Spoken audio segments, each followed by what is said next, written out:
Olá, muito bem-vindo aqui, né, ao Morning Call da Intertrading, tá? E hoje, né, os mercados no exterior, eles estão aí mais ou menos calmos, tá? Nos Estados Unidos estão aí com uma alta em torno de 0,15%, 0,10%, está oscilando um pouquinho, tá? A Europa aí subindo um pouquinho mais aí na faixa de 0,3%. Vamos dar uma olhada como é que foi, né, as ações ontem. As ações ontem deram bastante ativos aí, tiveram aí fortes variações. O Bradesco, né, fechou 14,74 ontem, ele chegou a caindo em torno de 1,99. Os bancos estavam sofrendo ontem e a Petrobras subiu e a Vale ficou mais ou menos parado lá dentro de uma caindo aí em torno de 0,2%, né? A Vale ficou bem tranquila. As commodities estão assim, tá?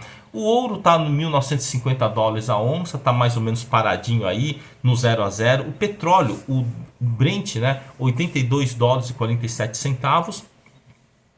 Tá caindo aí somente 0,06%. Tá mais ou menos estável hoje. Tem aí alguns produtos que estão aí nas mínimas históricas, principalmente as commodities agrícolas, né? O trigo, o milho, tá tão perto aí, né, das mínimas históricas, o que é bastante estranho, né?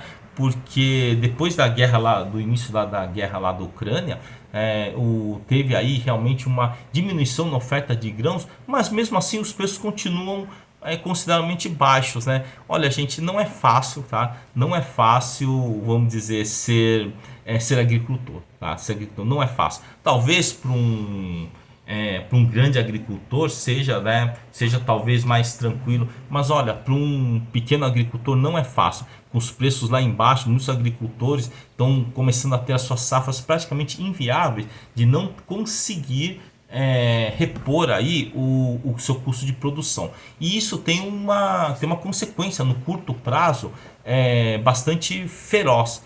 Caso tenha assim menor demanda de produção, é quase certo que em pouco tempo você vai começar a ter aí uma inflação em cima dessas commodities aí, tá? Funciona mais ou menos assim o ciclo da commodity. Fica muito caro, começa a ter uma retração de compra, uma retração de estocagem, e aí dá aquela baixada. Só que nessa baixada, quando ele vai muito além da conta, acaba assim você tendo aí problemas muito graves aí, principalmente, né, na cadeia produtiva do elo mais frágil, daqueles que têm menor condições aí de estar mantendo aí um estoque regulador, até mesmo estoque financeiro para poder financiar a próxima safra.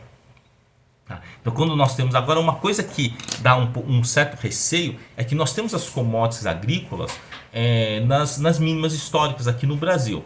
E mesmo assim, você tem o que? Eu fico pensando, a nossa inflação está mais ou menos lá na faixa de 4,5%, o IPCA.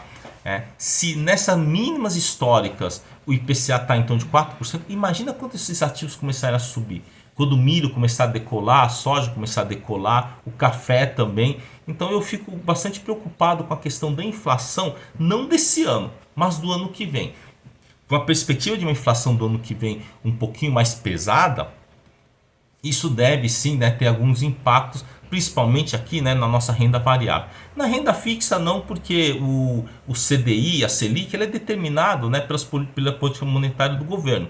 Mas realmente a questão da renda variável, eu ficaria um pouquinho mais ressabiado aí com a renda variável, tomando um pouquinho de cuidado, principalmente aí na seleção de ativos, né? Quando for selecionar um ativo, vai lá primeiro lá no Google, veja qual que é o histórico desse ativo, se ele está pagando bons dividendos, se ele tem um crescimento, né, ao longo dos últimos 5, 10 anos, se ele tem um crescimento em termos de produção, em termos de lucratividade, né, para que você possa fazer sua melhor escolha baseada nas informações que você consegue aí gratuitamente aí no Google, né, na própria internet. Valeu, gente, tá? Mas lembre-se sempre que é importante a empresa ter lucro. Empresa que não dá lucro tem muita dificuldade mesmo de se manter ao longo do tempo. Um abraço para todos e vamos estudar para vencer o mercado.